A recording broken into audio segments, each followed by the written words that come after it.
Welcome back again, guys.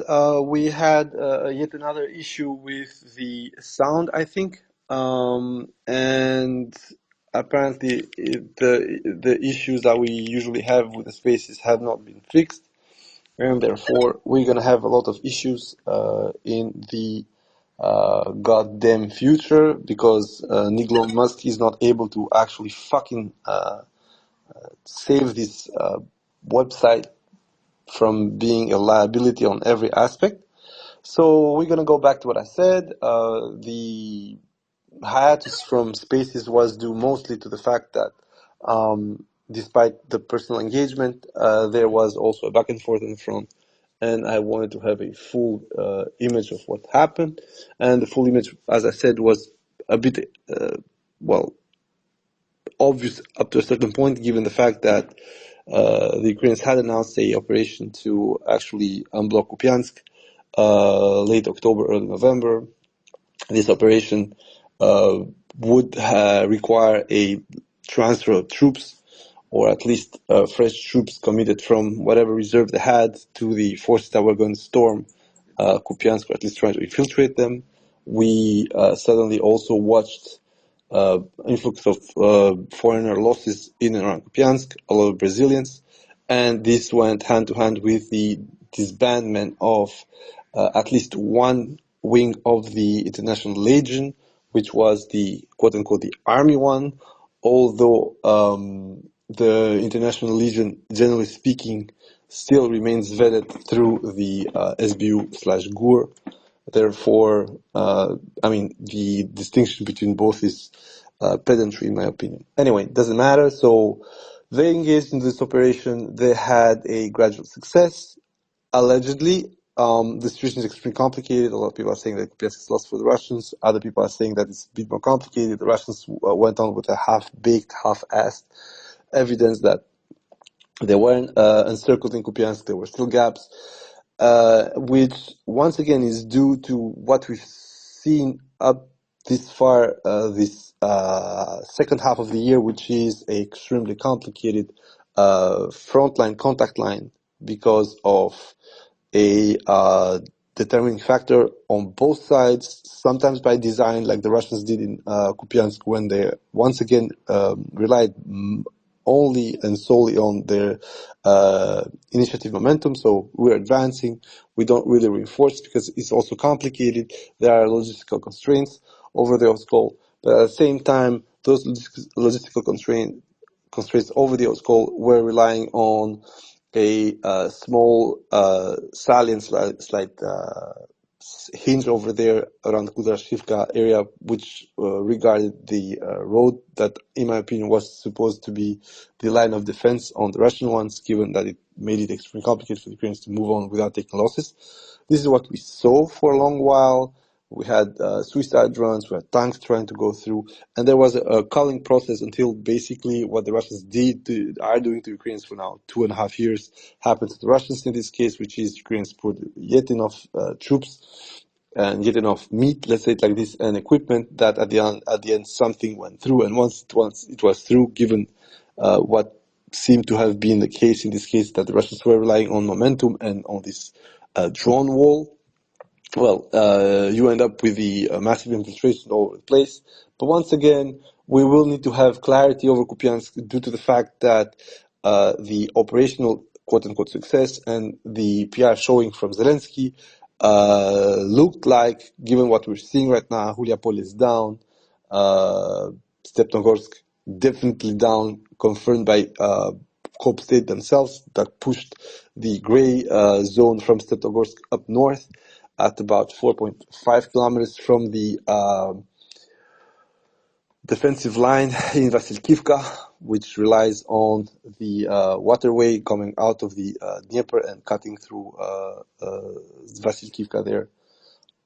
So generally speaking, it seems that the Ukrainians try to have Kupiansk go on in order to in some way charge a political and public relation momentum, but at the same time trying to cover the fact that for a while now they have reinvested into yet another shadow country, like at the beginning of the year, actually end of last year, but it became extremely complicated for them at the beginning of this year, so January, February, and March 2025. They tried to hold places in Kursk. It failed multiple times. They tried to actually push the Russians back in the direction of Pokrovsk. That also failed. They had this huge raise in losses. You can check it. I even made a space over it.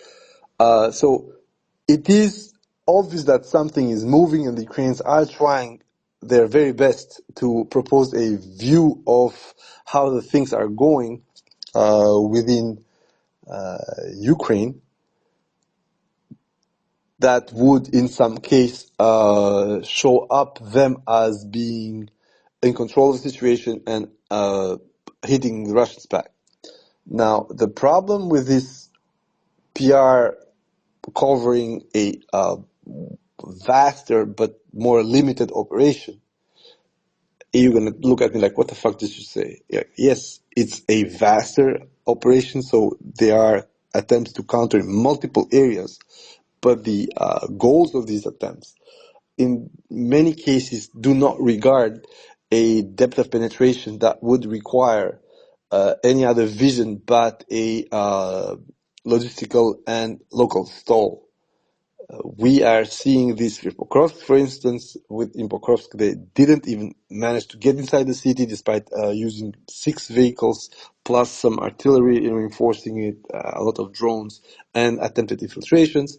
They lost an Abrams over there. Initially, it was said that it was the last American Abrams, but actually quite the contrary. After a more meticulous view on the said tank, we understood that it was the first of the Australian batches, which actually it's one batch, but was delivered in 2 parts, 30 plus, and then the rest of it, 17 something. So what we're seeing is that the Ukrainians are indeed affecting new equipment. The latest Drushkovka culling also means that they had prepared some kind of fighting group there that was supposed to counterattack around the Kramatorsk area towards probably the south of Drushkovka in order to stall the Russians and block them from completely gobbling the south of Konstantinovka, and then having a free rein to maneuver other northeast of Konstantinovka, made a huge link up towards the forces that are advancing from Seversk and the Seversk area, or then west or southwest in this case, that would actually put a deeper pincer within Konstantinovka, and that would mean also threaten Drushkovka directly. What we're seeing with the Russians is a delayed operational execution of what we spoke somewhere between May and July 2025. Once again, a lot of the issues that we're seeing with the tempo on the Russian side have to do with a lot of constraints that the Russians are pushing on. So basically, from now on, we have mostly a step-by-step movement instead of trying to attack everything at once. It looks like the Russians are getting all the cities at once, but once you start analyzing the movements, once you start analyzing the pieces that are falling, there is a puzzle within the Russian operational plan, which sometimes fails. Kupiansk will be spoken a lot about the Ukrainian side because, well, basically it's the only thing that can present like some kind of victory. Hulyapole now has science fiction about a group of officers of the 102nd that supposedly was conducting Makhnovshchina within the area. It's very befitting, actually. And in fact, nothing like that. Even if you go with Torkil's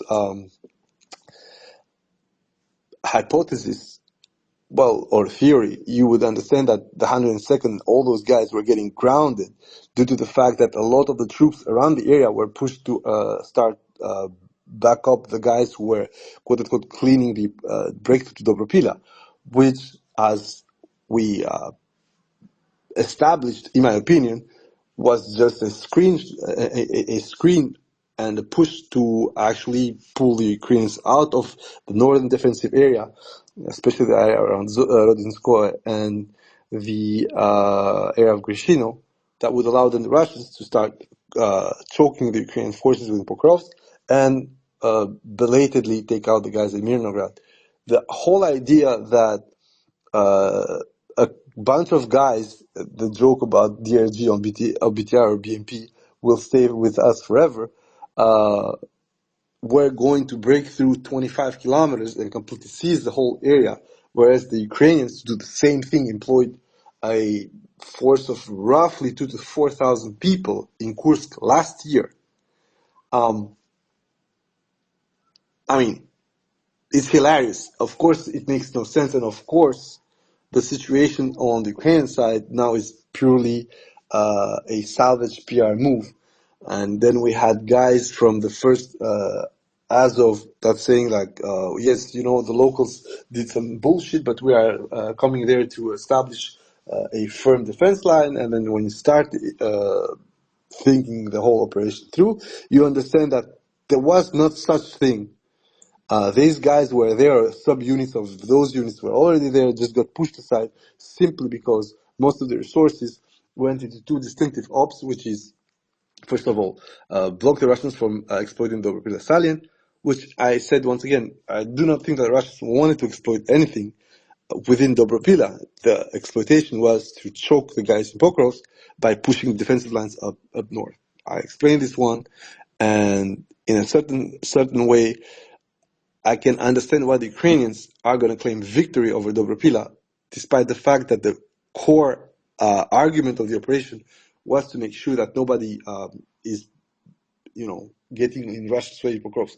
And that's what we also saw in November, the infamous Black Pork Down situation, and now later in December, we also saw the attempted push by those BMPs, the Abrams, and so forth and so on. So the main issue that the Ukrainians had for a long while was that they were supposed to choose a direction, and they chose Kupiansk, and it's extremely logical for them because Kupiansk is where the place where they can bet a lot, given that politically, as I already said, it's extremely complicated for them to lose it, but it's also a lot more easy for the Russians not to get it right away.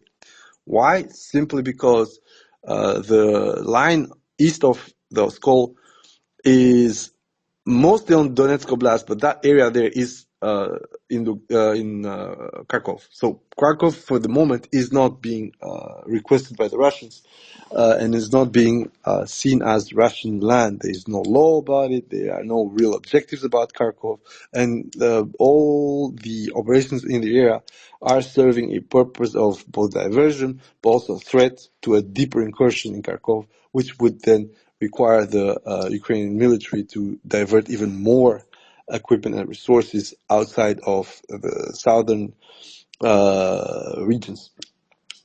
Now, the problem, once you start analyzing it, is that there were, once again, mistakes made by the Russian forces, which are resumed in three parts. First of all,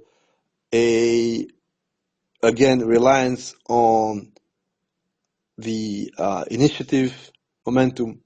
That problem happened to them in 2022 in a very similar way. 2022, they were completely empty and drought. Here it's a lot more different because the type of war we're seeing is not the same. The choice, the preference that was made for other areas of the front, which are part of those four oblasts that are by the Russian law required to be retaken, is far more important.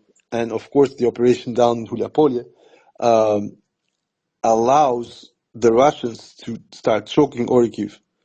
Once Orikhiv is choked, and this is something I'm going to talk about a bit later, and you have this fire bag, you take Orikhiv, you recover the whole highway that allowed the Ukrainians in 2023 to commit their counteroffensive on a straight line from more or less Zaporizhia towards Orikhiv, towards Hulyapole, and then further down the road from Pokrovsk towards the rest of the Donetsk Oblast.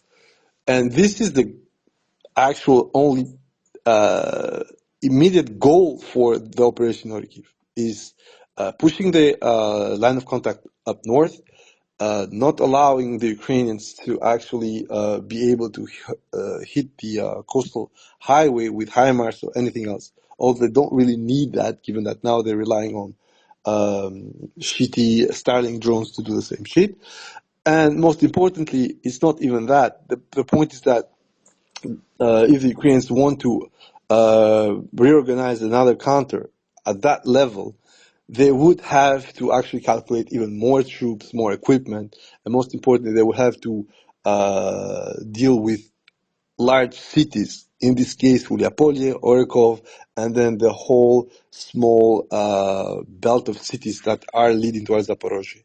As I said, now there are only 4.5 kilometers to that waterway that's coming out of the Dnieper and going towards Vasilkovka, sorry. Then you will have a huge problem as Ukrainians if the Russians are on the line, because it's true that it's a defensive obstacle for you, but it's also a defensive obstacle for them, which means that in order to push the Russians out of there, you would need to actually cross the body of water. Things that we're seeing in Dnipropetrovsk Oblast recently, where both sides are having these issues. Crossing a body of water means that you're going to be extremely vulnerable during the crossing or on choke points and so on and so forth. Now, when you are looking to the map, how it is relied on right now, you see that there are two wedges coming. A small wedge coming from Snopogorsk, going to Lukanivka, and then a bigger wedge coming from Hulyapole. Right now, as I said, the gross maneuver width is still around 55 to 60 linear kilometer. The net width now is about 40 kilometers, because on the sides you're going to be too close to those wedges. So, I mean, you cannot start stacking troops on those corners for staging and everything like that. Otherwise, you're going to get called there a bit what's happening in other areas of the front. This means that you're going to have at least a 10-kilometer gap on both sides, which means that you're going to have between 35, 40 kilometers of net maneuver space. Given that now the Ukrainians and Russians are having longer optic fiber coils, Russians up to 65 kilometers, but they're using them for other purposes, mostly Baba Yagas. Your problem as a Ukrainian force that will try to punch through this is that now you are in the crossfire of every single team. A central team, a Stemptogorsk area team, and of course a Hulyapole area team coming from the east to west and from the west to east. In few words, you are in a fire bag that can develop into some kind of a deeper cauldron / salient within 3 to 6 months. What does this mean? This means that for a long while, what was seen as rather safe route to enable troops to go from Zaporizhia towards the Donetsk Oblast, or even to cross Dnipropetrovsk towards Kharkov Oblast, is now going to be disputed. Parts of those highways are already disputed by V2S, by long-range optic fiber drones, by UMPKs, stuff like that. The situation changes completely if the interdiction work is being done by drone teams on the ground, because then the cost goes down, the efficiency of the strikes goes up, because you're going to start picking up individual pickups, trucks, tanks, cars, and as we saw with Druzhkovka, that limits the area that you can actually put your staging ground through. And the moment you fail at some point to hide it properly, you have the situation you had in Druzhkovka, where 11 tanks, at least 4 other armored vehicles were flushed out. And when you start thinking like that, you will have to react to it by putting your attack groups and your staging ground way behind.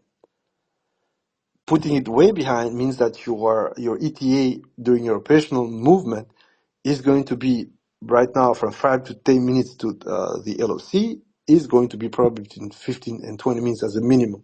15 and 20 minutes at 30 to 40 kilometers per hour means that you're going to be between 8 and 15 kilometers away from the line.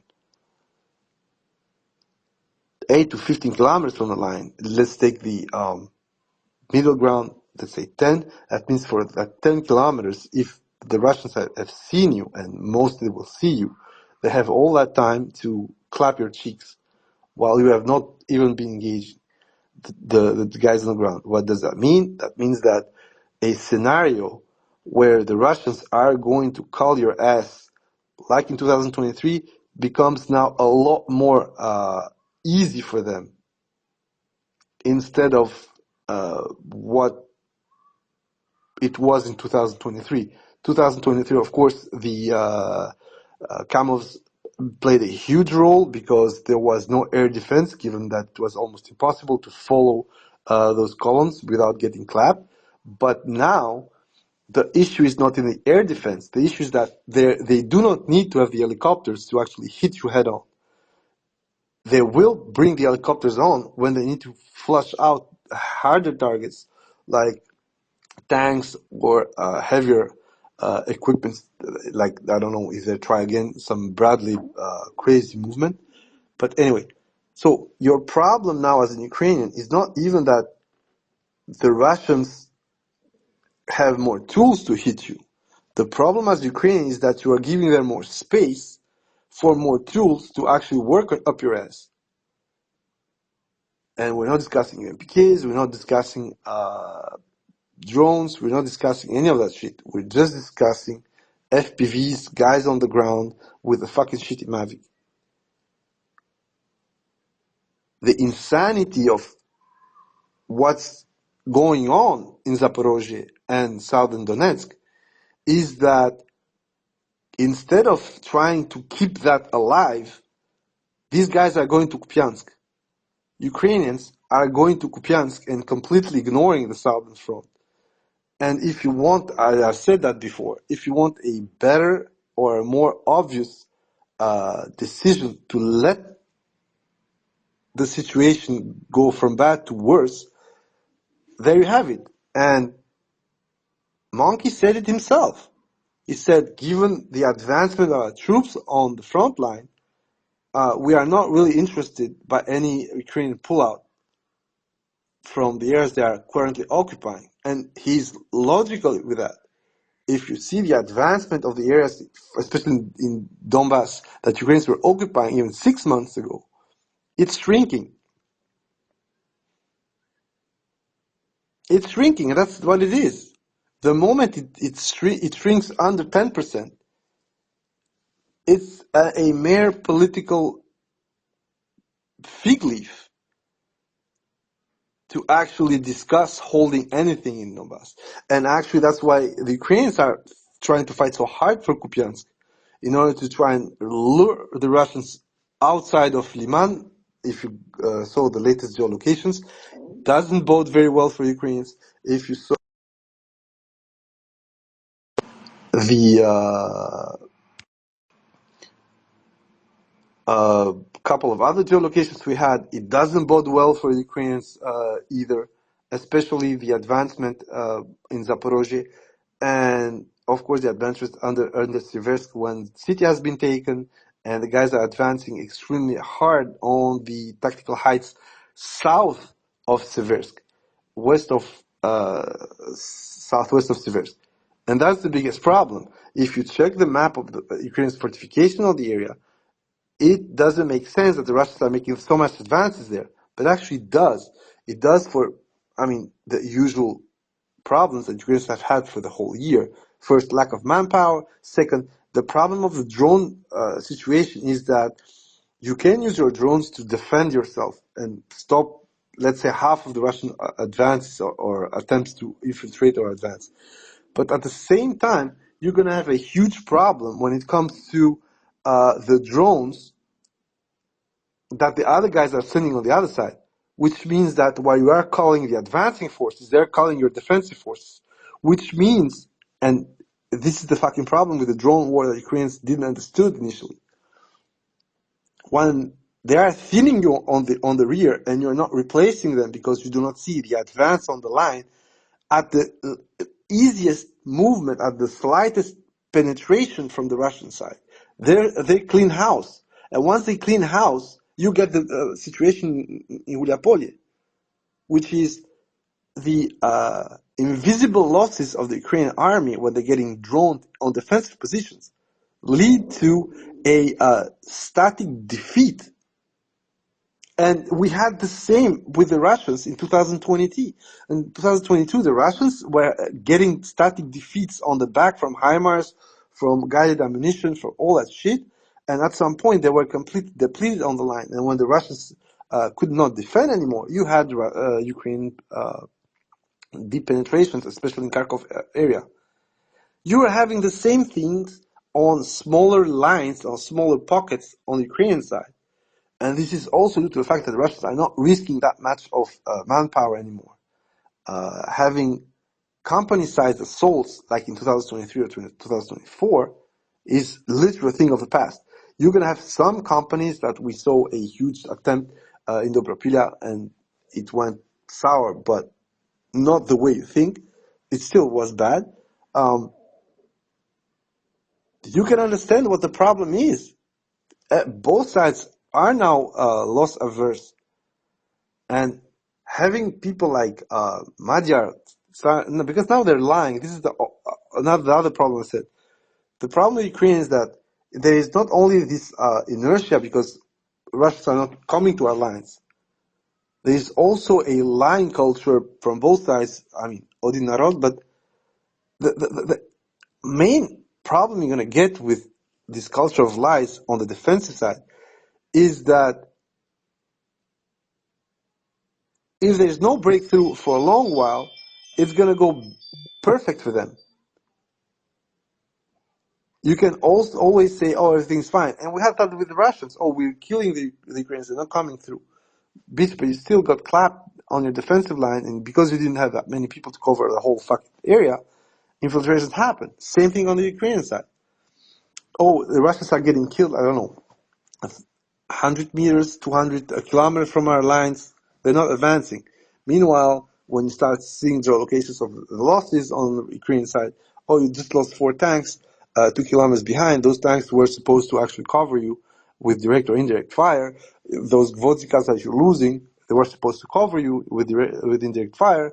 And that's how it piles up. And this is while, despite everything that's been saying, has been said by the usual suspects, seeing the losses, the visible one, of course, starting to equalize, is the core argument on why the drone war was maybe interesting for the Ukrainians the moment the Russians kept going head down with mass mechanized assaults, but would become their graveyard the moment that the Russians are just going to apply the same kind of drone wall, but in offense.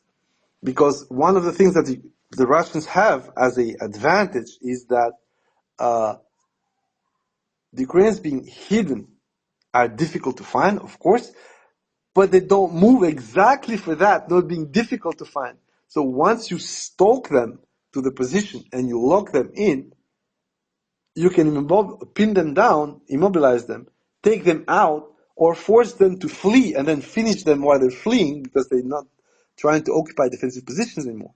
So it is a difficult step to get to that point, but once you are to that point, it goes downhill.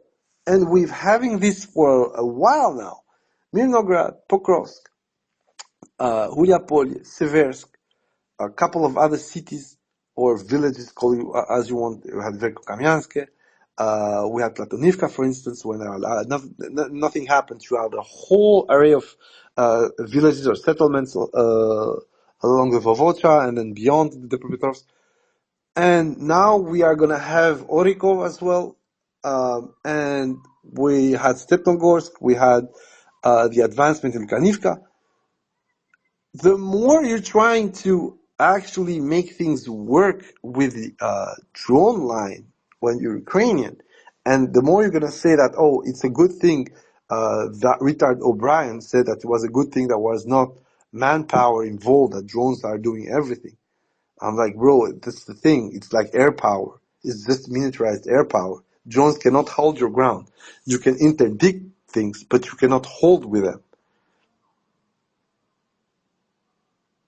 You cannot do anything but transform an area in a gray zone,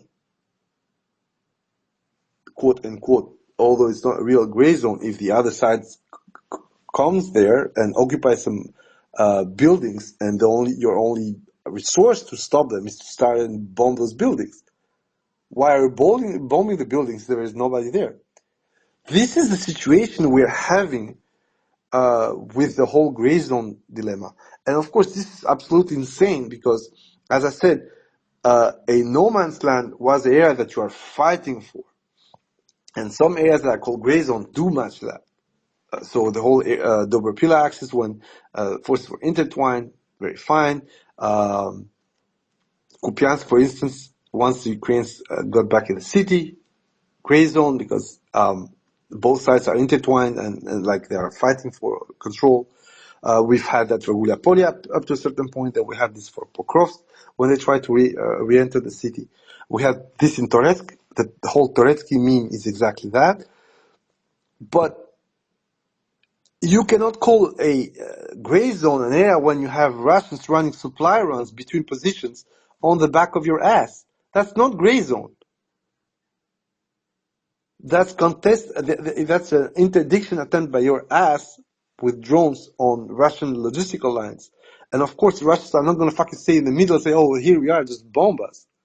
It's stupid. Trying to say that this is that, it's stupid. Now, is it a continuous line on a lot of areas? No, and it's completely logical due to the fact of the quasi-transparency, quasi-full transparency of the battlefield. You are not going to fucking put a trench in the middle of the field in 2025 with Starlink Yagas, with optifiber FPVs, with storm artillery, with HIMARS and all that shit. You're not going to do it. The Ukrainians are literally building defensive lines in the open, and their building equipment is getting destroyed. Their teams are getting hit. If you want a counterexample of why you're not going to have control over some shitty field, and you can put it on gray, that's what it is. There are a lot of things that make sense on their own. You do not need to try and give some kind of explanation. Where it is a problem, though, is that those kill areas for both sides, once they are bypassed, and you got Russians, for instance, taking defensive positions that previously were of the Ukrainians, those are not gray areas. And it doesn't matter if you send a fucking bomber drone to try and attack those positions. Those positions are Russian until you prove me that every Russian in the position is dead. And it's not complicated because both sides have these raids when I fucking clear up the fortifications, kill people or take them prisoners for. It doesn't really matter. But there is a visual confirmation of who holds what. And trying to put everything under this bullshit of gray zone is nonsensical, and it literally is meant to mislead. And of course, the Russians also overdo this. For instance, oh, there's a flag over there, we hold it, and of course, sometimes you understand that the way the flag is held, how the people are doing it. For sure, the guys are not going to fucking sit on that fucking statue. For instance, when I put the flag on the statue of Makhno, and then the guy literally ran back because who wants to eat an FPV? It's logical, but in any case, that meant that no Ukrainians were in line of sight, so it could shoot him. So there has to be flexibility on how we see who controls what. The problem with this, though, is that why is there an appeal to gray zone, and why Ukrainians especially are talking about gray zones that, as I said, I made a thread about this. We had a 600 something gray zone area during the counter, and Deep State went to 680 maximum, 30 kilometers, the whole fucking front line, which was a wee bit longer back then. And there were confidently sustaining recovery from the Ukrainians of territory. And then it stopped, of course, because they got fucked out. And then the Russians started their October 2023 recovery operation, counteroffensive, call it whatever the fuck you want. But back then, as I said, the gray area expanded very little on a very wide front. The moment the Russians start to know back to land, then we started to see, as I told you, it went from 680 to 790 right away, then from 790 to 850, then from 850 to 900, then from 900 to 1050, then to 1150, then 1200, then it got cooled back because of Kursk and the whole back and forth with Kursk, and then it started to keep going, and now we are between 1300 1450, depending on how you want to treat the gray area. And of course, it's still a Lilliputian effort of hiding real losses.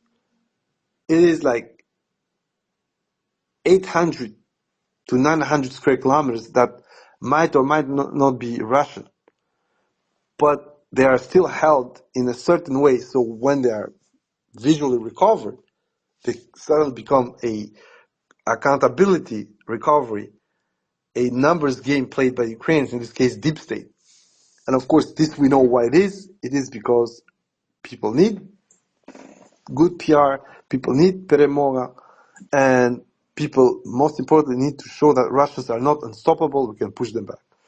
And operations like Kupiansk or Dobropila go very well with that, because you can slap these possible units, as I told you guys, and let them do their shit, and when they start taking losses and tanking places, you can pull them out, and I start blaming what?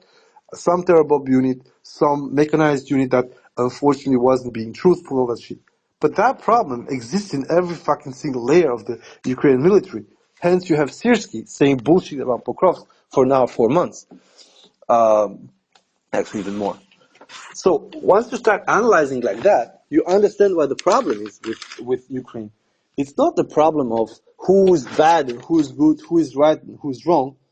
No, the problem that we're seeing with Ukrainians is that unfortunately these guys do not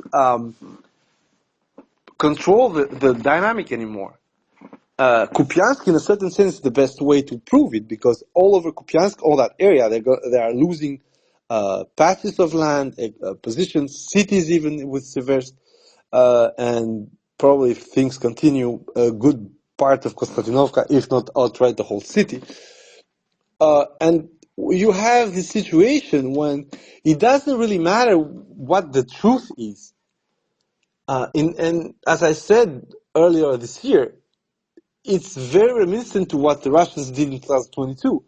They were completely losing touch with reality because, like, they needed to keep the charade ongoing that, okay, things were they were just temporarily going bad, but it was going to be good. And then things never got better.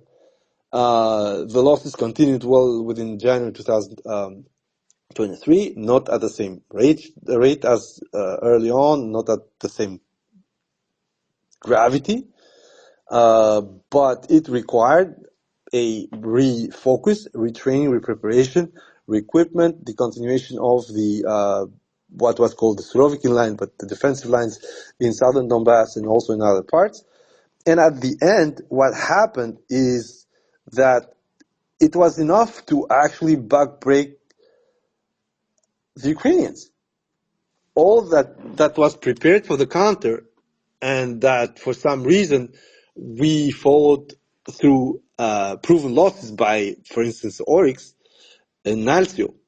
It's not possible that the Ukrainians, what they lost in 2023 during the counter, those 4 months, then started to suck dick everywhere. Because what they lost in Kursk, it's true, a longer operation, so about 2.5 months longer operation, but on a far more little space than the whole vision that they had, because they were going for Bakhmut, they were going for southern Donetsk. They were going for Zaporizhia. There were some attempts also to make a fuss around Kharkov. So once you start analyzing it, you can barely understand how, with the losses that have incurred, because this year, if you check the losses, we are going for 3.6 thousand proven losses on the Ukrainian side. It's very complicated to see how that little, in retrospect, loss of equipment and life would actually completely destroy the Ukrainian combat power for the next 12 months. And it's true that people are going to point out that, yeah, but then Trump's party seized the funding and the arm transfer and stuff. It doesn't really matter because you didn't lose enough based on what you had received for this counteroffensive to not be able to actually stop the Russians earlier. And also, the early stages of the Russian counteroffensive itself were abysmal.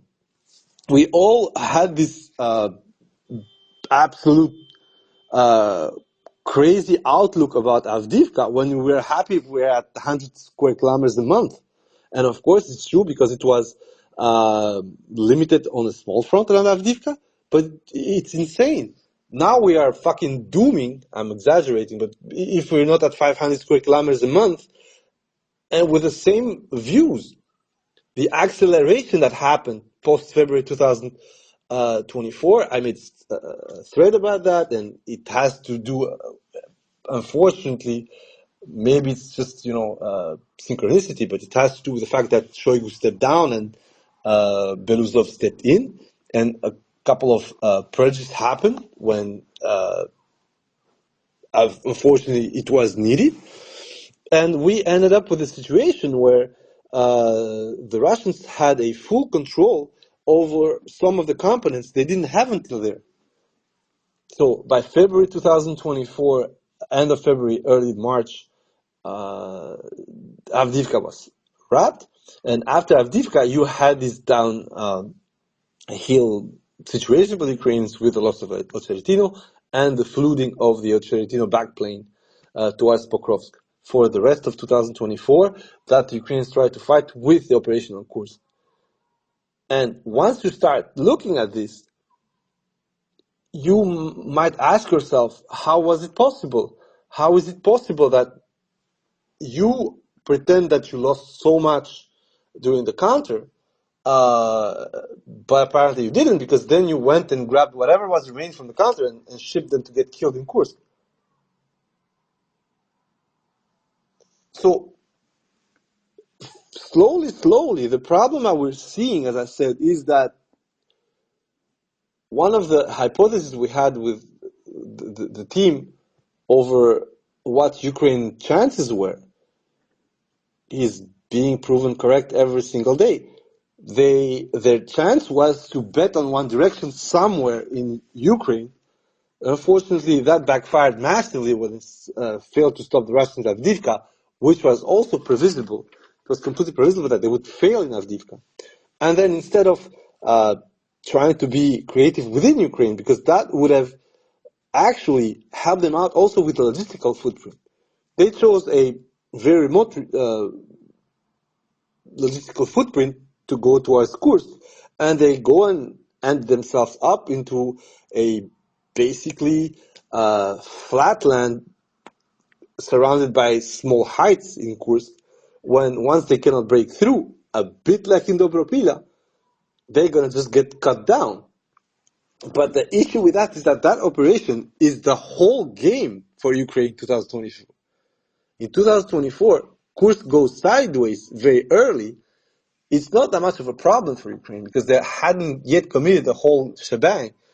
But the moment that Kursk starts lasting more than a month and a half or 2 months, and you have the color rate that we saw from a very young Rubicon, then you start actually asking yourself what the fuck's going on. And as I said back then, Ukraine had the chance to bet on one direction, try and pull the Russians as much as possible over there, and then move out of the situation and try to strike elsewhere in order to keep the Russians always guessing where they're going to keep.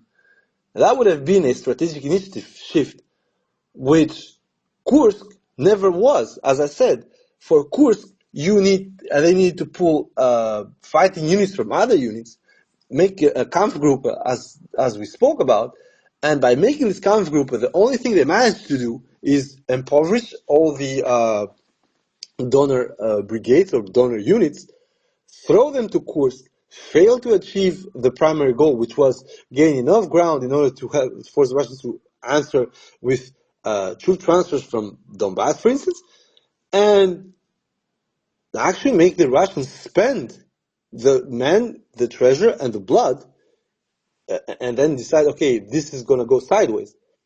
But from the get-go, given the abysmal failure that the expansion of the era was, and how Russians still managed somehow to find people to go and kill the Ukrainians, including North Koreans, it was game over. And that was it. The whole rest of 2024 was Russians biting on the strategic gambit in Kursk. Doesn't work, then you're fucked. But as I said, and as we keep saying with Team War Criminal, the issue with Ukrainians is that the PR has become more important than the war. Tata Gemi recognized this in January, said like, oh yeah, maybe sometimes you should have communicated differently, and it's true that initially everything was fine with PR because it kept people joining the ranks and stuff like that, but now it has become completely disconnected from reality.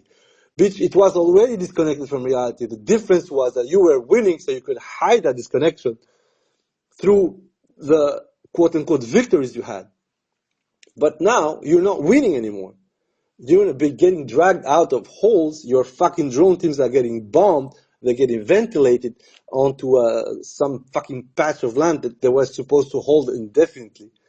And your drone game is playing against you, as I said, because if both sides do the same damage, but both sides cannot replace the losses the same way, the drone only manages to prove that attrition works for the side who has bigger guns and more troops. And that's how it was supposed to be from the beginning. And we told you this. For as long as the drone game is not going to be anything else but a replacement of the artillery, so instead of having one round going fast and hitting and slamming a position or an advancing group of people, you're going to have these drones going slower and going to go after each and every one. Both sides can do that. And given that both sides are buying from the same salesman, and that salesman is not really inclined to actually cut the supply for both sides, and we're speaking about China, of course, you're going to have this ongoing attrition war where the decision is going to be made by who's going to fucking field more drone teams and who's going to choke the other side worse and faster when it comes to logistics. And for some reason, Ukrainians are completely fine by losing a couple of cities, a huge urban cluster as Pokrovsk-Mirnograd, Seversky, the advancement from the east to west towards Kramatorsk. They're fine with that.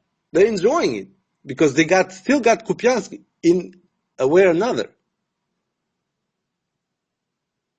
Now tell me this is not insanity. Tell me this is not a problem. Tell me this is not a very, very, very, very insane view at the problem, which is you're losing the war, but you're going to post a couple of wins, so everybody's going to be assuaged and you're going to have more money to keep going this losing war.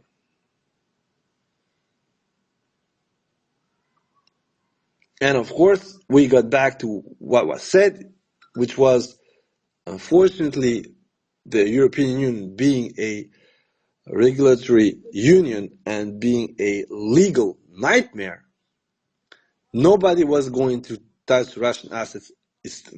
They're still not out of the hot water, of course, because now they've been frozen indefinitely. At least there has been a directive towards the freezing of those assets indefinitely without needing a renewal of the sanction regime every six months. But the moment this was done, and yet nobody pulled the trigger on actually seizing them, you understand the problem. And you, in a certain sense, have this maximalist attitude towards this war from the Europeans.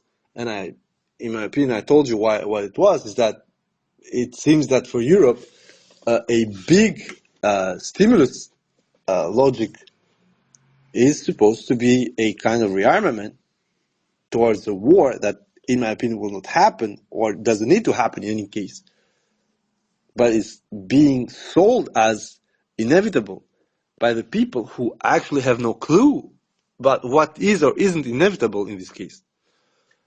And you're gonna listen to this like, what the fuck are you even talking about? Well, it's very simple. The guys who are preparing us for a war with Russia, us in Europe, have no idea what the military-industrial complex capacity is. They are very fine with the Germans, for instance, just accepted a 1.5 billion euros purchase of 8 fucking MQ-9s. Those drones were paid the price of a fucking F-35.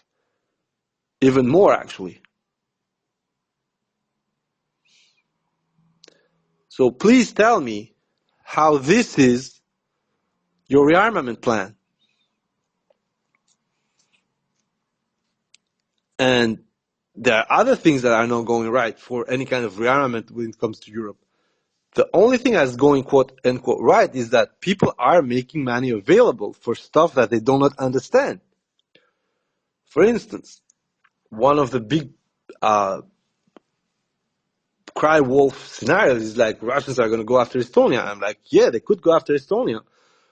And it's not going to take them too much time to actually put Estonia out of action in many fields. So, as I always said to you guys, about 60% of the Estonian refining capacity and oil storage capacity is in a very specific place. If that thing is gone, well, most of the country is going to be paralyzed within 2 weeks. And having that paralysis means that it's going to be affecting the everyday life of people. The military will do a bit better, even more better, but the problem is that once you have to sustain a civilian life, you're going to have a disruption for, as I said, between 2 and 4 weeks as a minimum before anything can come through. And for those 2 to 4 weeks, the situation can go so bad when it comes to the military support that it will actually force the Europeans to go after Kaliningrad in order, once again, to pull out the attention of the Russians from one side to the other. Now, the situation, the planning problem that you're going to have in this case is that are you rearming all this shit to defend Estonia or even the Baltics? It still remains a very limited area of operation. So if you put everything together, it's not going to be even the contact line in Donbass, let alone in whole of Ukraine. And the objective analysis of targets that the Russians are able to hit in Estonia, given how weak the Estonian air defenses are, for instance, is most probably going to paralyze the fucking country the first week.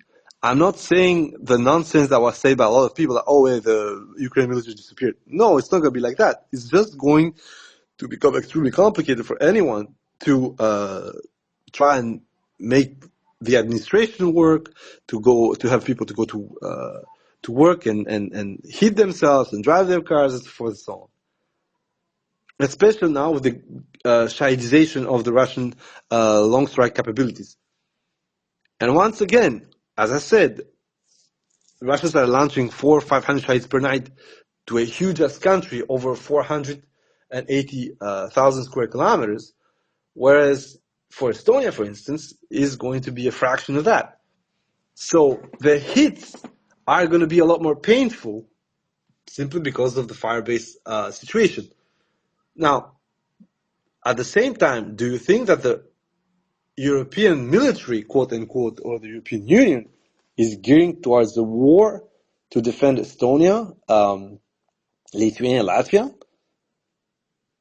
And I'm not saying that they should not defend them, quite the contrary. I'm pretty much for the Europeans to commit that harakiri. But you're going to funnel yourself into a death zone when it comes to that. So the only possibility, as I said, is first of all a counter-striking Kaliningrad, which is going to end up very, very, very, very obviously with a short resistance of the exclave, but at the end a submission of it in a week, in 2 weeks, in a month, in 4 months, doesn't really fucking matter. It is supposed to fall the way it is presented. And then what? Poland is going to start actually engaging the Russians and widening the strike environment. I'm not saying that Russia is going to win the war. Listen to this carefully. The problem with the slippery slope from a smaller target to a bigger target to a front-wide violence is that a lot of people who are supposed to actually try and help the Polish defend themselves will have to drive from 30 to 60 days to have enough equipment to actually make a difference or even make their presence felt. Now, the problem with this, as I said, is that within that time, if the Russians have now made a connection through the 3 Baltic states and are now firmly back to Kaliningrad, and they are operating also from Belarus, now your problem is that Poland has a wider front.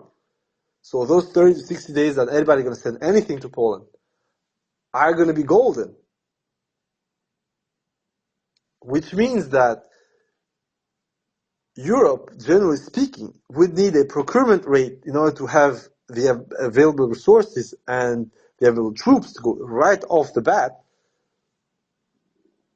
maybe quintupled right now. It doesn't happen. The Germans themselves, they want a fucking army which would have like 60,000 people more. And they are having a provision to have 300 and plus tanks more in 10 to 14 years. So what is this war really going to bring us? If you are not militarizing the economy, so how are you preparing for this war? And a lot of people are going to say, yeah, they're going to fucking produce drones. And say, yeah, you're producing drones by buying MQ-9s at 1.5 billion for 8.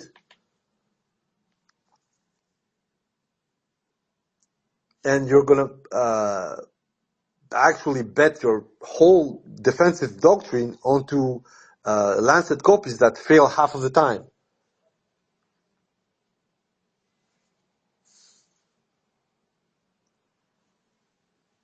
What I mean by all this, Shad, is that we have a performative political program that is based upon a war that both sides, in my opinion, know is not going to spread. The whole point is, one, for the Russians to punish Ukrainians for daring to try and go on their backs with Europe. Second point is to actually show the Europeans that although these are my kin, I'm going to fuck them up just to show what I can do to you, which is also a very Eastern European thing to actually do. And the third thing, most important, on the other side, because Europeans understand that this is a show off on how far they can go, they also understand that the war is very unlikely unless they do the mistake to actually do the first move. And a lot of people are going to say, yeah, but you just described what they can do to the Baltics. And I'm like, yes, but if they need to do this, they would have started with the Baltics. They would actually start with invading a NATO member. because it would have been a lot easier to clean house with those guys instead of going to Ukraine, which has so many so many gaps when you can fucking just ship reinforcements, ship supplies, ship intel, everything. It's just a critical mass issue. Ukrainians could send fucking 500,000 to die right off the bat. Another 500,000, another 500,000. The whole fucking male population of the Baltics is somewhere around 3 million people, with a bunch of them being ethnic Russians. The only thing that stops that from happening is already the NATO tripwire.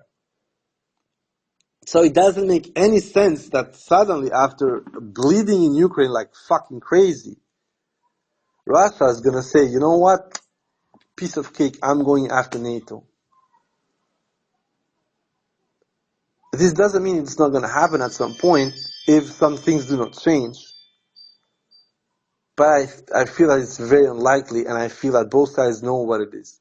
And this is why Europeans want Ukrainians to die to the last one, because otherwise they cannot justify their cry wolf by saying that Russia wants this, Russia wants that. Reality, Russia has said from the beginning what it wants. It wants Ukrainians to stay, in the best case scenario, neutral. And they don't want foreign troops on Ukraine soil, of course, foreign troops excluding Russian soldiers, but the way Monkey sees Ukraine, for them, Russians being there is not a foreign occupation, which is a bit of a mental case, but that's something else. And the most important part now for Europe is that's why also you do not see any kind of push to militarize the economy and actually have more equipment, more people, and so forth and so on. A lot of people are going to say, yeah, but it has to do with the fact that budgets are empty, hence why they're trying to fucking steal the Russian money to fund Ukrainians. Although the real effort for such a huge block is really little, which I disagree, of course, because it's a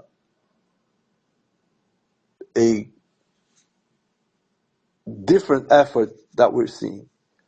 Actually, what Europe needs to do with those 60 billion per year is to sustain an economic activity of about 150 billion to 180 billion dollars per year, which is the Ukrainian GDP. So the money you're giving to Ukrainians is supposed to allow them to cycle it through the economy, breathe. If you want, is the food that the economy can stay as solid, quote unquote, as it is right now.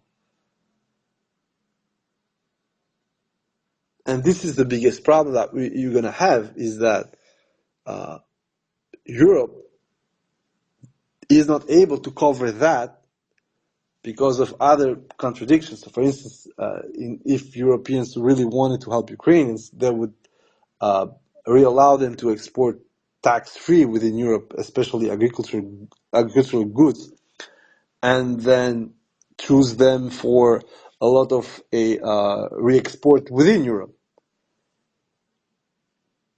And that, of course, would hit the common agricultural policy very hard and a lot of farmers.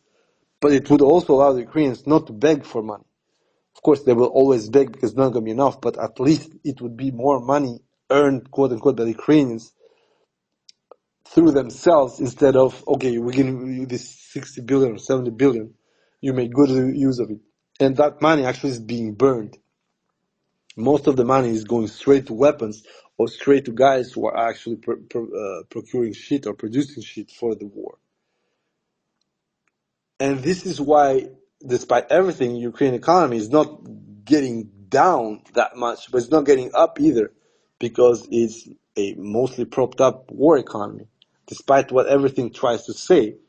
And this is why the Europeans would rather see that expense on Ukrainian dead bodies that starts to actually militarize their economies, because that would mean a far bigger stimulus from the state, which at some point you will need to justify. If you suddenly are going to spend 500 billion for defense if you're France, per year, of course, or Germany, at some point you will have to justify it by what's the use of it. I mean, it's like any kind of household, except, of course, billionaires. Why would you need a second car, especially a Ferrari, if you are earning not even enough for a Mini as a second car? It's just a matter of understanding why things are not happening on a macro scale in Europe. And then you understand that it's not happening because deep down they know there's not going to be a war. But they need to wag the dog, and they need to have everyone think that something is inevitable. Right now it's failing massively, simply because they are at the same time, and this is why Schrodinger's Russia is amazing. That's why PR is such a double-edged sword for everyone, especially in Kupiansk. One side, Europeans are saying that Russians are struggling, they are using donkeys and horses and all that shit, which is true on an anecdotal sense. And at the same time, the same Russians going to blow everybody out of the water, drone the shit out of Brussels, and if allowed, going to seize Warsaw in 5 days. So we go back to Schrödinger Russia, and of course a misrepresentation of both the situation in Ukraine and the misrepresentation of how war is working in Ukraine. And this is it. This is why the situation in Hulyapole and the situation in Zaporizhia is extremely complicated, is because at one side you have this system of lies on the Ukrainian side, and these exaggerations and this insistence on making everything bigger than it really is, and at the same time they are degrading Russian advances and Russian moves, despite the fact that, I'm sure of this, they know how dangerous the situation developing out there is right now for the war on a strategic level. And of course this works because at the same time the Europeans are having the same dismal approach of this war, which is it's very cool for us to lie and magnify the Russian threat because it helps to defend Ukraine. But in reality, it doesn't really help to defend Ukraine. What it does is continuing the loss of life in Ukraine, both sides, of course, and just blowing money that is not theirs. Do not forget, the money that you're going to see comes from governments and it comes from taxpayers, comes from probably a lot of guys. If you're in Europe, continental Europe, Western Europe, you are paying for that shit. This doesn't mean like, oh, go in the street and protest. No, I don't really care, to be honest. I'm also paying taxes in France, so, but it's my money being used on false premises, and I completely understand because my money is also being used for false premises for other stuff. It's just how things are in Europe. But this decision is going to prove fateful because, as I said, it's just destruction of wealth. And you're going to say, yeah, but the Russians are doing the same. Of course, but they are a warring party. Europe is not. Unless Europe is lying to us, Europe is not a warring party. That destruction of wealth, that destruction of capital, has no sense. The shorter this war becomes, and of course the Europeans are not going to like the fact that Russia is going to win, and they're not going to like the peace, but everybody in there has now agreed with the thing that this war, quote unquote, will not have a just peace. So what does this mean? Ukraine is going to have to pull down its pants or its skirt and let monkey play with the butthole.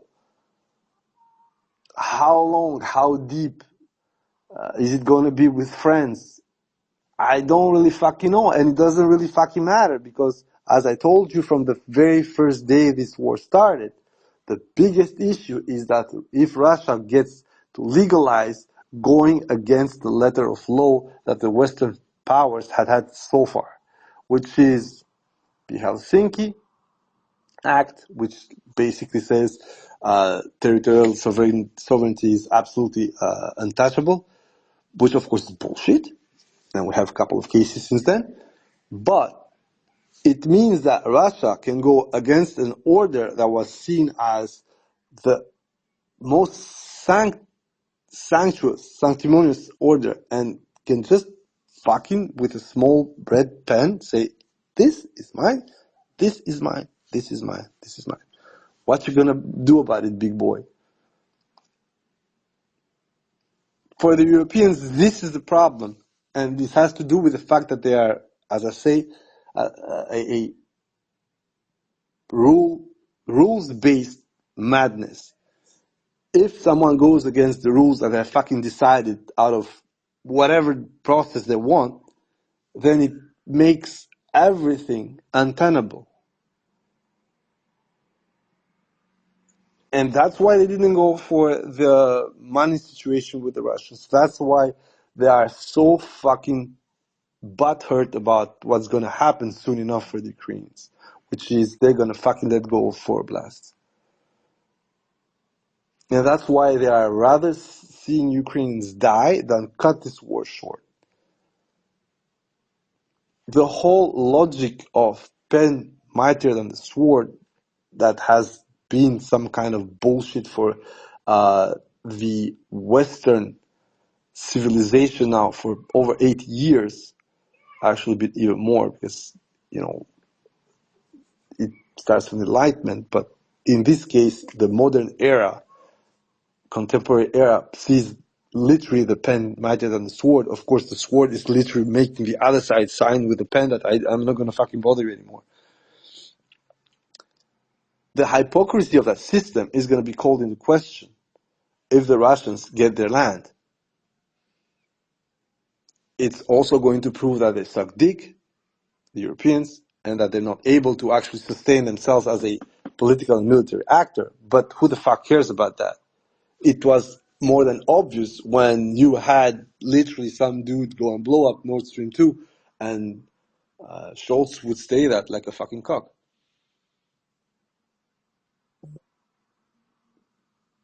And this is the beauty of the current situation when it comes to Europe, America, Russia, China, and the rest of the world. And also the fact that the smallest voices are now being used as some kind of wisdom.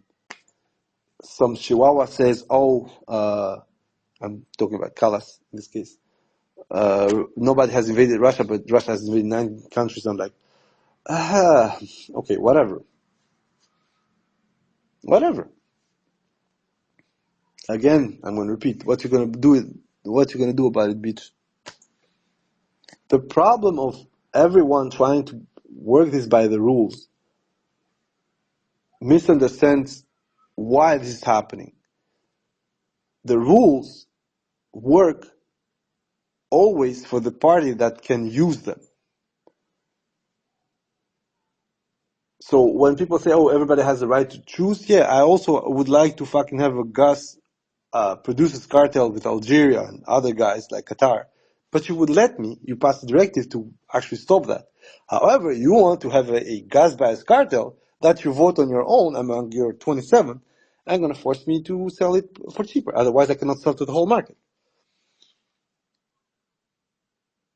And I know people are going to say, are you really telling us that you're going to go to war for this? Yes, motherfucker, because you forcing me by legal means to go and sell it on loss, while I cannot actually protect myself from you, is going to make me blow your ass. The Opium War, in a certain sense, was a more intricate version of this. And it's the same, if you want another logic, it's like electrical vehicles from China. Oh, suddenly they're too cheap, they're going to fucking kill your producers? You're not. Either you make it here, or you don't sell it. Once again, it's protectionist moves designed to actually take the advantage that the other side has, of course, and the other side also is doing something that's not very fair to you, but you let them do. You actually built China. So every action has a consequence. Every action has a reaction.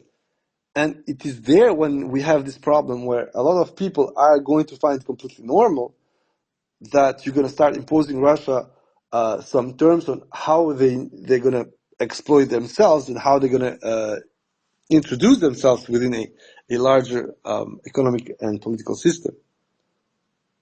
But nobody's saying, oh, wait, that's also not very fair. If you want fairness, the Russia-EU-US situation is literally going out of the fact that for 10 years Russia was such trash that everybody took them for granted and just put papers in front of them. You sign this, you get this. And of course, it is the Avictis. Russians, quote unquote, lost the Cold War. Although my vision of that is that actually the Russians didn't lose the Cold War. When you see what's going on right now, the Russians actually managed to save their asses as a nation, because I cannot imagine what would happen to the Russians down the line if the Soviet Union was going to start to water down every single line and trying to be democratic instead of going the Chinese way. Where the Han, unfortunately, got out reinforced by their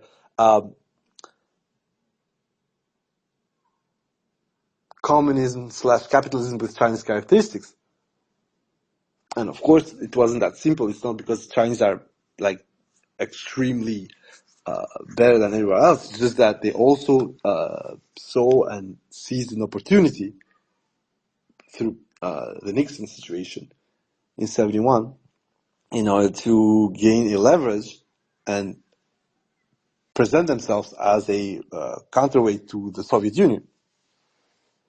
But that's why context is important, and that's why context is important also within the Western Russia. Now, we're gonna go out from these rather macro-strategic musings and go back to Ukraine's sense. Ukraine, unless some things happen, which is, I'm not viewing any intervention possible for at least 6 to 8 months, simply because right now the Ukrainians are announcing shit that, of course, it's not even lies, it's hilariously bad.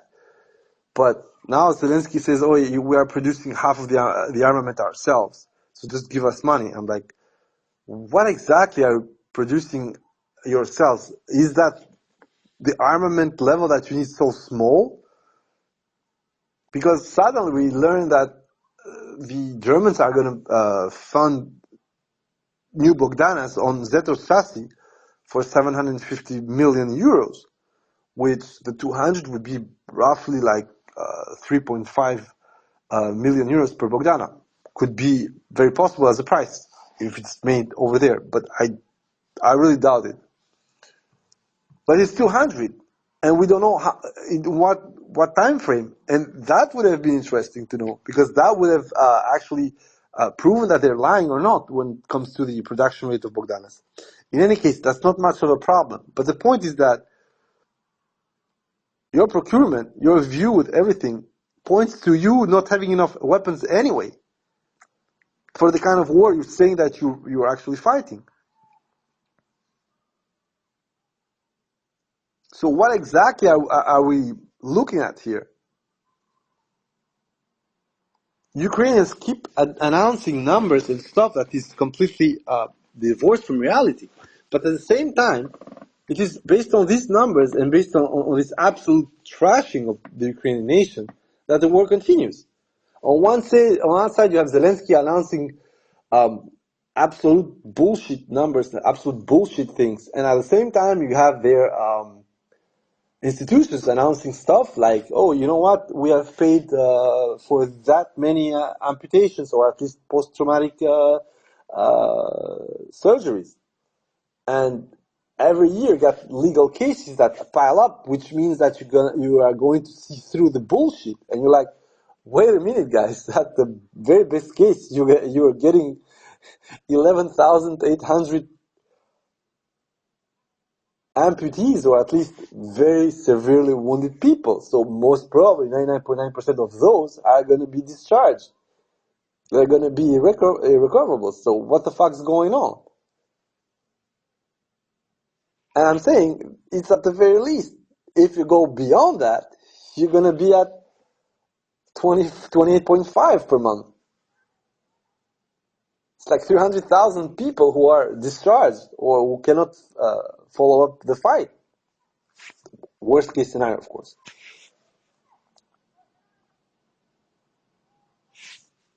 So how exactly are you doing better than the Russians? And I said once again, the biggest problem is not even the net numbers, the gross number, it's the proportional numbers.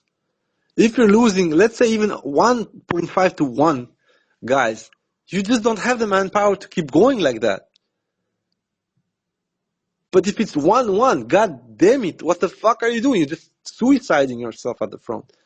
And of course, this suicide, instead of being rethought like, oh, listen, we're having trouble, these guys are dying, we're losing them. Europeans are like, no, we're gonna fucking give them more guns and more money and more shit so they can die faster.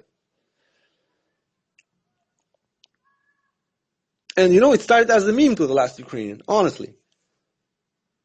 But now it's exactly the program. Program is, okay, these guys are going to die complete to the last one. And then we have the copers, like, oh, this defensive line, and you see this huge defensive work they made, and there's a shoulder there, and you can see already sipping water. So they're going to start sinking. And I'm like, holy shit, bro. I don't even know to know. I don't want to know what's going to happen to that if it gets bypassed. And the Ukrainians need to fucking cross it under drone control. And this has been ongoing now for over 2 years. And nobody has stopped it. Nobody in the European Union has thought, oh, maybe we have a wrong approach. More recently, Macaroni said, like, yeah, I'm going to talk with Putin, I'm going to have this. I'm like, bro, you're not going to talk anything with Monkey. The only thing Monkey is going to do is stall this shit and stall your sanction bullshit and try to fucking bemuse you with this nonsense about Rurik and Rusik. And that's it. His whole fucking view right now. And in a certain sense, I'm sorry, because I think he started the whole operation in a completely different view of Ukraine. Is to punish them. And as I said, the fact he said, okay, we're not really interested for the Ukrainians to get out of fucking Donbass on their own, means exactly that. What we're going to do is get Mykola and Taras from their balls out of Donbass. And of course, Magyar is going to post retarded shit over how they're going to kill Russians with multiple drones. And Russians are going to post just the same. And you're going to have this sinking into savagery, and that's it. There's not much more to be said or thought about anything. This is how the war is going to go for 2026. A relentless grind, more cracks on the Ukrainian military, and their only hope right now is that for some reason the Russian economy cracks so badly that people just raise up and demand the stop of the war. But the Russians are not going to do that, not because they want to suffer and stuff like that, but because the people who are afflicting them with this are not the Ukrainians and the Russian state itself.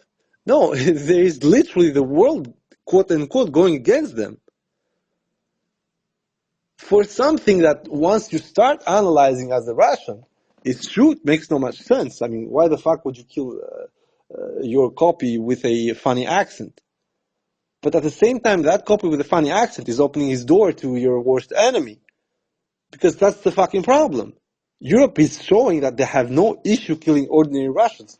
For them, Russia as a whole is the fucking enemy. Because what they're doing is not trying to affect the Russian military. There is a byproduct of that. But what they're trying to affect with sanctions is everyday Russia. That's also what Americans are saying when they fucking label out their sanctions. It has nothing to do with the war machine per se, because the Russians are showing that the war machine can find ways, especially if you have the Chinese on board. But the ordinary Russians? So once you start analyzing from that angle, It's true. You should not play victim. Say, okay, we are actually involved in a military action, a violent takeover of a neighboring country, and we are killing people that look just like us. But as for everything, you need to think about why it's happening. And it's true that nothing excuses violence unless it's the fear of getting that violence applied to you in the future. And a lot of people say, yeah, but fear is bullshit. You shouldn't live by fear. It's not fear. It's seeing how things are going. When the Chinese got fucked up during the Opium Wars, they saw the things coming up. They had no other choice. They were ill-prepared, they were not supported, and they were also completely overrun by social unrest. But I think the Chinese are seeing clear into this, and of course they have a vested interest because getting Russia as it is on their camp as a captive supplier, for fuck's sake, best deal ever. It's literally having a Kissinger moment for free. There's nothing that they need to actually give even to Russia. They don't need to sustain them economically. They just need to have their money and their oil. I mean, the level of insanity of this war and how interests are intermeshing between both camps is exactly why this war is going on. And you can laugh about donkeys, you can laugh about FPVs, you can laugh about how stupid Ukrainians are and how fucking retarded the Russians are when they make mistakes. The problem with this is the war goes on and the objective of this war are going closer and closer to its ultimate quote-unquote solution, which is Ukraine is going to start sinking demographically enough to not be able to sustain the eastern bank of its fucking country. And just look at the fucking birth rates published by Ukraine themselves. People who see what's going on for now 4 years do not understand that it is 100% agreed upon in Europe that this is good enough for them. That kind of depopulation is perfect. Otherwise, they would have intervened. They would have sent troops to stop this. But no, for them it's fine. Ukraine is going to defend itself to the last baby, and yeah, then we're going to sanction whatever is left of Russia. If you do not understand this way, you have no place following this war. You could have been miscalculating in 2022 and 2023, but by 2024 you understand what the problem is. You pretend that you're going to help Ukrainians, but you cannot even fucking mobilize yourself enough to give them enough ammo. You're forced to grab ammo from Sudan, Somalia, and fucking Pakistan, which blow their barrels. Or you grab ammunition you need to fucking refurbish for half of it and send it to Ukrainians. I'm not going to say that Russians are far much more different, but at least is the fucking Russian government doing that. The process is different, the vision is different, and at the same time, does it work? Yes, then go for it.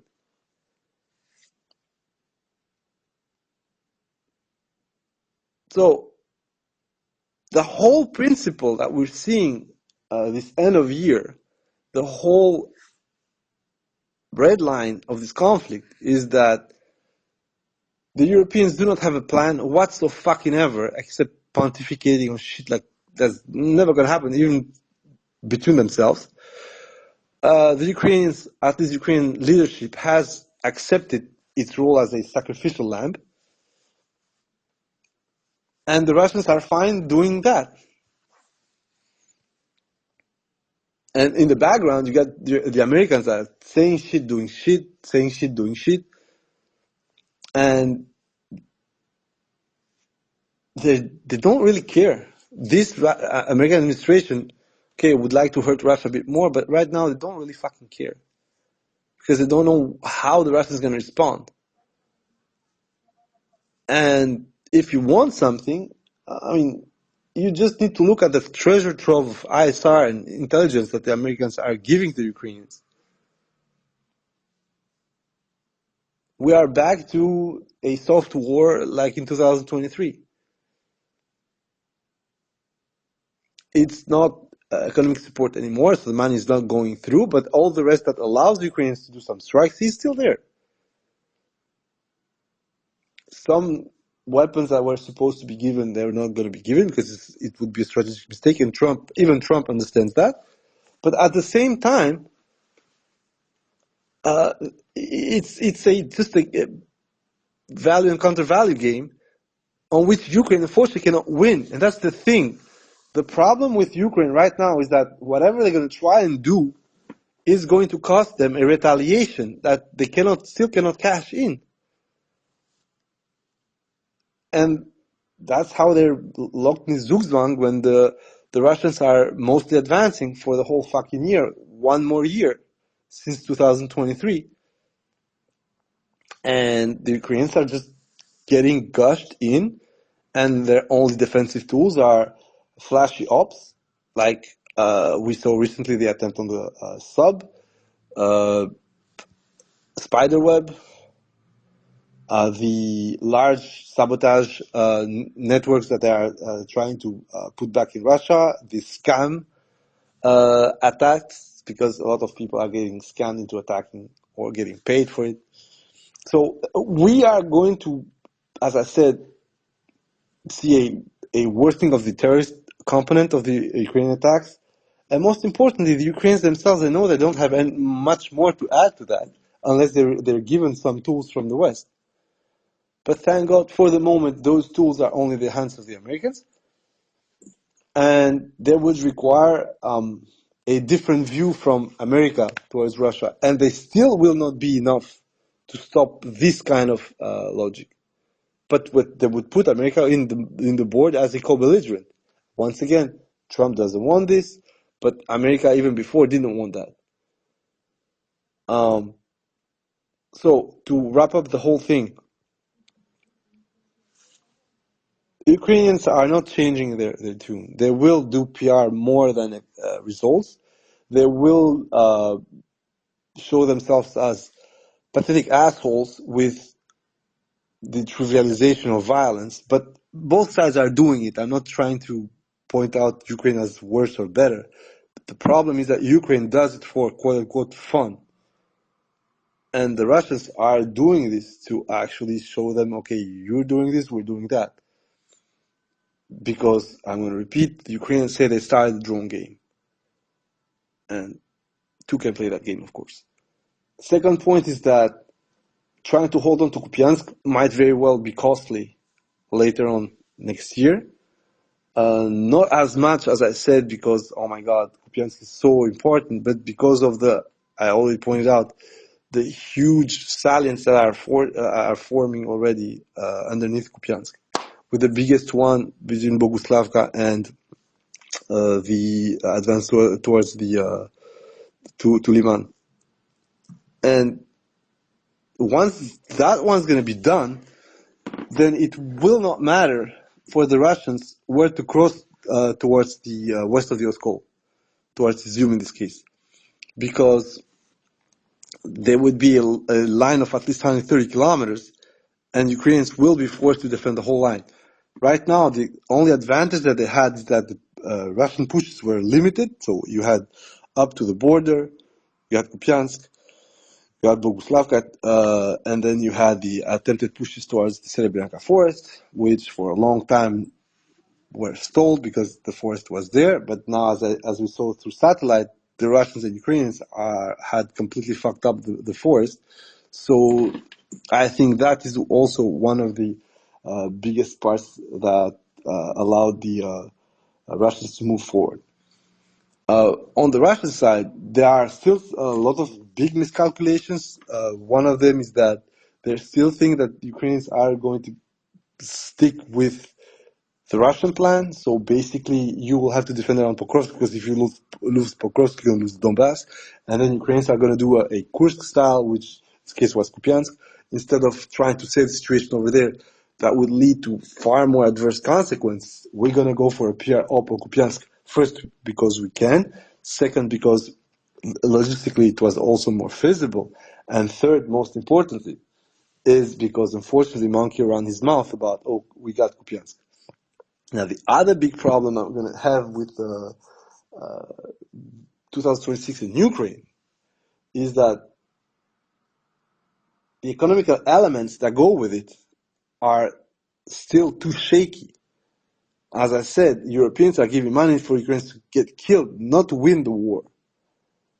The economy that the Ukrainians are having right now, and that is being saved every year by foreign funding, is still largely a war economy. So, given the budget, half of the revenue, quote unquote, half of GDP still goes burnt into money for the war. And these people are starting to have a joke with the Russians. Like, oh my God, up to 7% of GDP is actually spent for the war. I'm like, bitch, what the fuck are you talking about? Like, you are over 50% of your GDP, they're at 7. Like, imagine the mess. Ukraine has become war right now. And it's funny because a lot of the country is not at the front line. We are having a Vietnamization of this war.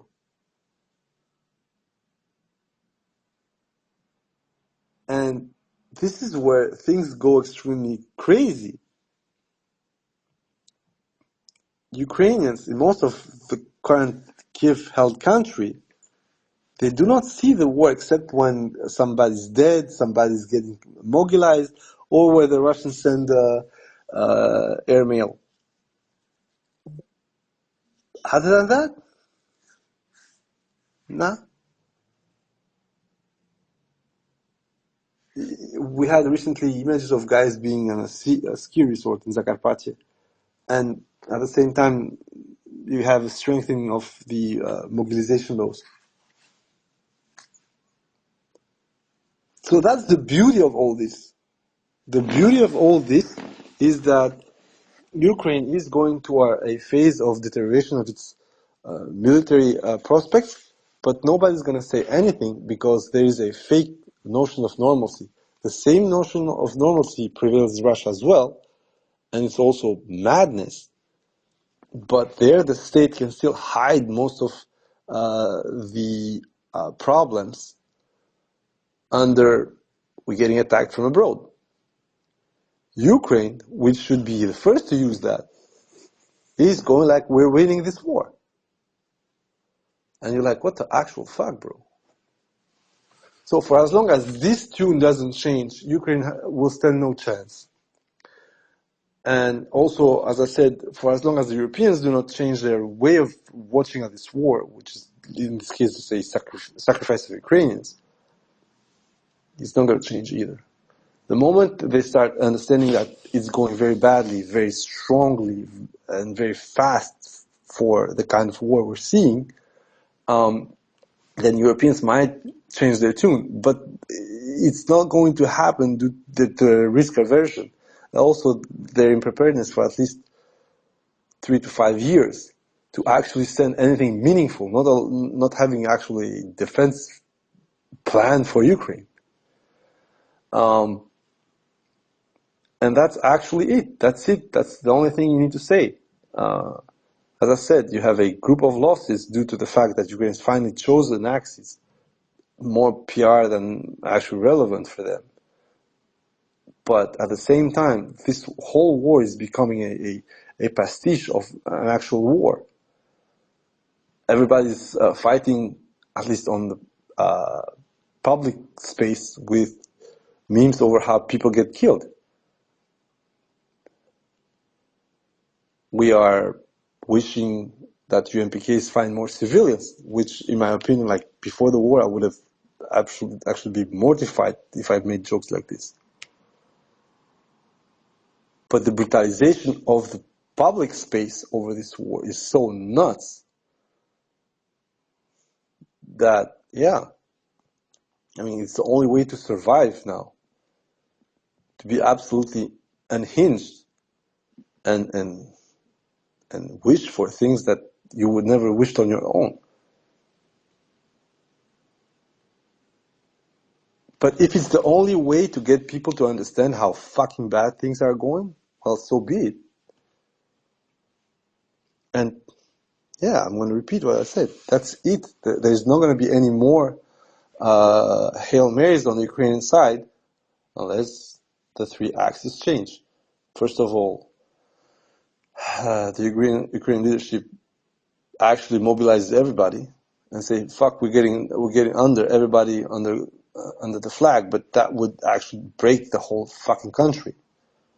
The second is the Europeans do not change their tune and actually do not fund them properly and intervene. And the third one, most important, is that if the Russians keep like waffling about economically and militarily, right now they can endure the losses that they're having due to how the war works for both sides. And also, objectively speaking, a lot of the ground they're taking since October 2023 is not coming back. 99% is not coming back. They're just advancing. Is it slow and small? Yes. Is it so far permanent? Yes. Is this grind that actually is using both sides, most of the Ukrainians? Because especially when you see what they did in Kursk, they invested so much and they got a minus 300 square kilometers. I know it's crazy to say it like this, but that's what happened. And so there you start double thinking everything that your leadership is saying. And there is no Sgela victories, or there is no 425 bullshit that's going to work with anything else. Azov can pretend all they want. GSO can pretend all they want. GER can pretend all they want. At the end of the day, you have Russian flags on Mirnograd, you have Russian flags on Pokrovsk, you're going to have Russian flags on Kupiansk. Soon enough, you're going to have Russian flags everywhere that matters within the current line of contact. And every time they put those flags, they don't come back. Every time Ukrainian forces that were holding that front, they shit themselves. Because Russians are not stopping. They're just getting the next village, the next village, the next village. Oh, we are at 10 kilometers from Zaporizhia. 4.52 defensive line. How about that?